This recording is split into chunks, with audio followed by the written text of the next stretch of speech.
everybody, and welcome back. Today we're talking about 7 foods that can help with nausea. So whether you are struggling with pregnancy-induced nausea, maybe you have chronic nausea from like a chronic health condition, gut health issues can often bring about nausea, or maybe you get like motion sickness nausea, so when you're in the car or other situations like the airplane, the nausea comes about.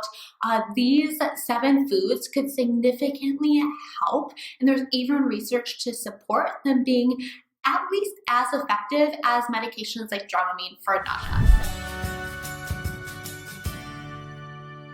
So, number 1 that I want to share with you is ginger.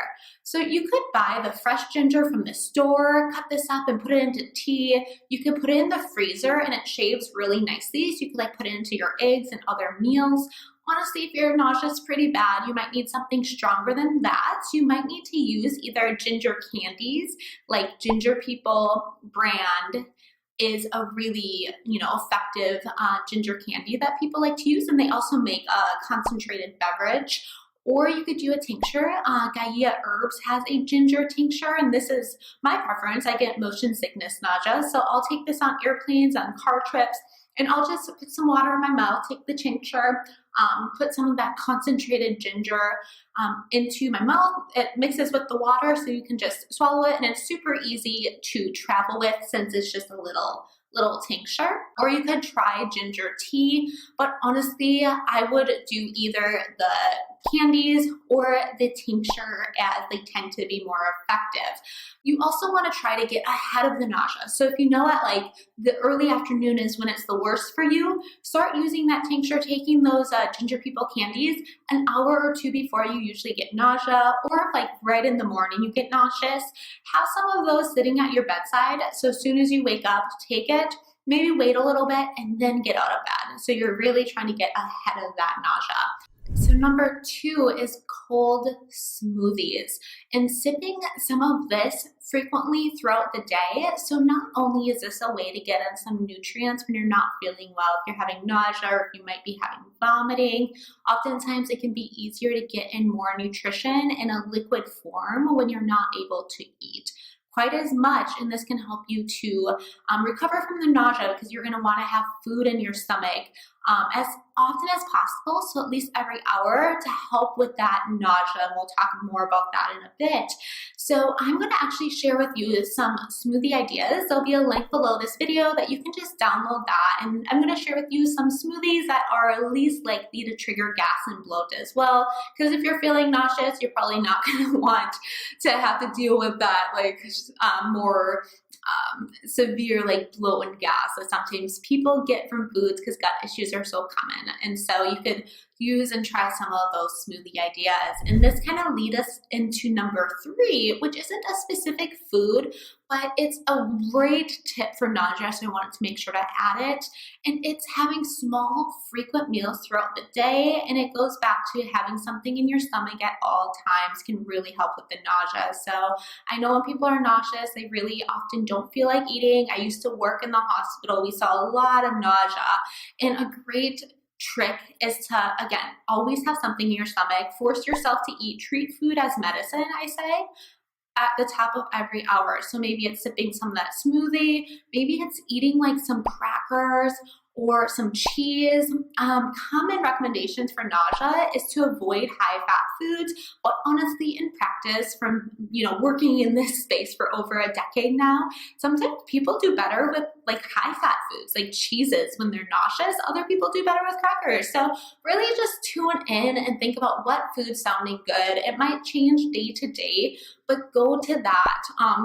Listen to your body's wisdom with this one. The most important is just getting something in there frequently throughout the day. So some people even say if they're dealing with chronic nausea, do like 6 meals a day instead of 3 meals a day.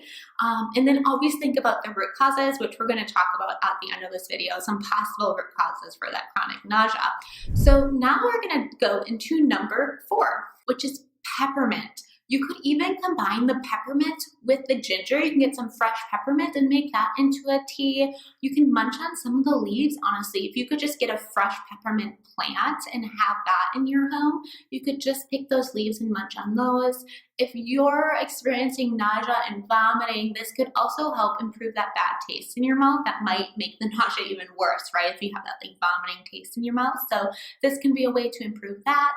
Now, if you're struggling with acid reflux, peppermint could make that worse. So you want to maybe avoid this and do the other tips. So before we talk about the fifth food that can help to improve nausea, I want to share with you a free guide that I created for you on 5 ways to improve gut health and end food intolerances for good. If you don't know, my name is Ashley Oswald. I am a registered dietitian and founded Oswald Digestive Clinic.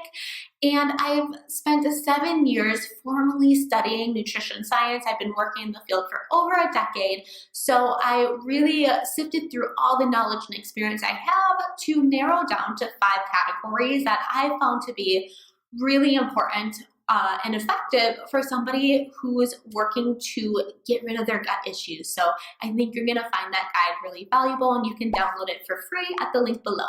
All right, the 5th food that can help with nausea is fresh lemon. So this you could even do with the mint, with the ginger, make it into some sort of a beverage. You can throw it into your smoothie. It can also help with that bad taste in the mouth if you're experiencing nausea with vomiting. And so number 6 is to steer more towards room temperature and bland foods. So not too many spices could help.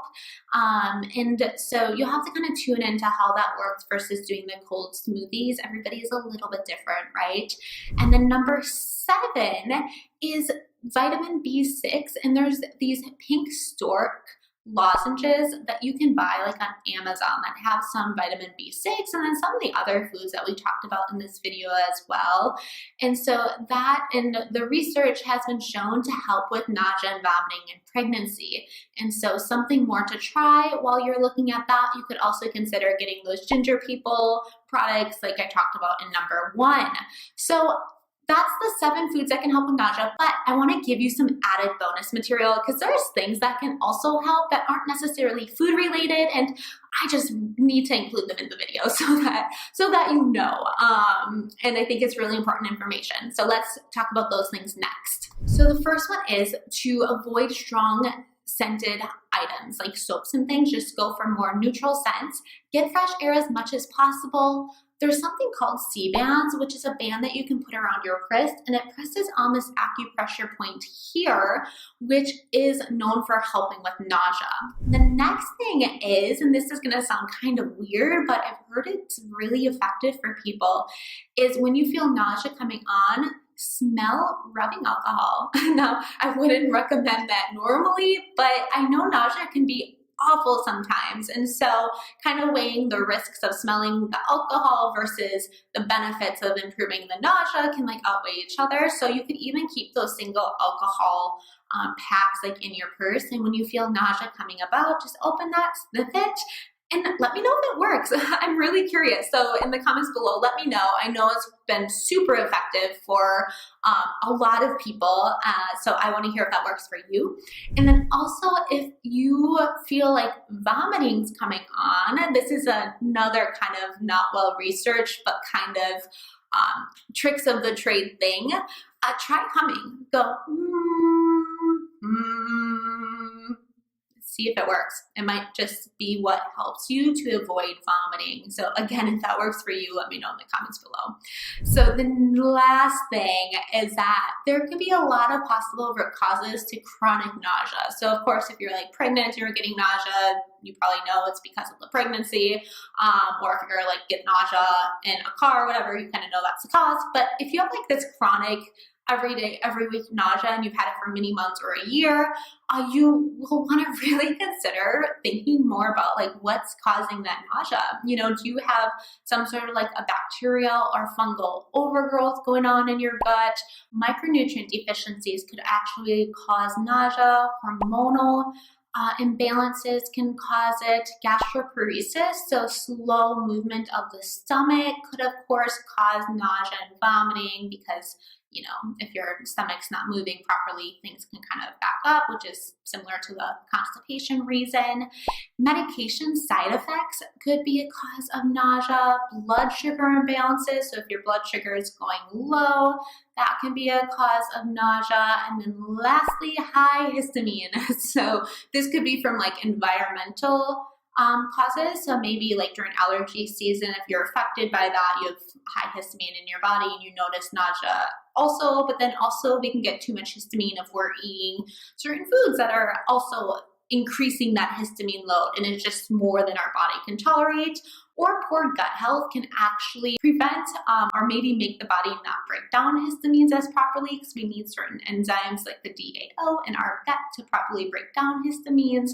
Maybe we're eating too many leftovers, so that burden of histamines is too high. Oh my gosh, this could be a whole nother video about histamines. But anyway, that could be a possible root cause as well. So I hope this was helpful for you. If you haven't already, please subscribe. Hit the bell next to the subscribe button to be notified of our new videos every Tuesday at 3 p.m. Central Time. And like this video, comment. It all helps our video rise in organic search, which really helps our channel and helps our digestive clinic. So we thank you so much.